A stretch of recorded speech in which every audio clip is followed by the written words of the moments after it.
दोस्तों, राधे राधे, जय श्री कृष्णा। दोस्तों, आज हम आप लोगों के लिए एक गणेश पूजन पर गीत लेकर आए हैं।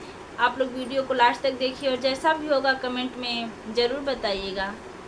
मंगल के दाता रउआ बिगड़ी बनाई जी, मंगल के दाता रउआ बिगड़ी बनाई जी, गौरी के ललना हमरा अंगना में आई जी, गौरी के ललना हमरा अंगना में आई जी।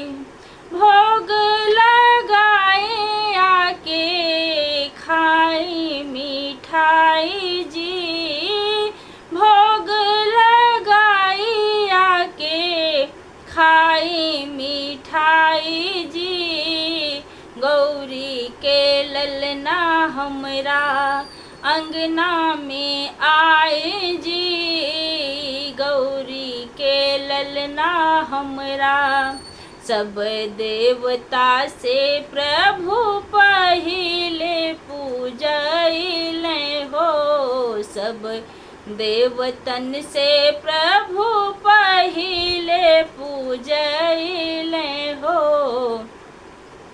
भगतन के टेरे सुनी देर ना लगौले हो, भगतन के टेरे सुनी देर ना लगौले हो। मुझ पे सवार होके जल्दी से आई जी, गौरी के ललना हमरा अंगना में आए जी, गौरी के ललना हमरा। जहाँ जहाँ रउआ जाए जगमग होला, दिन दुखी जन के रोग कटेला, शुभ लाभ रिद्धि सिद्धि बगल बिठाई जी, गौरी के ललना हमरा अंगना में आए जी, गौरी के ललना हमरा।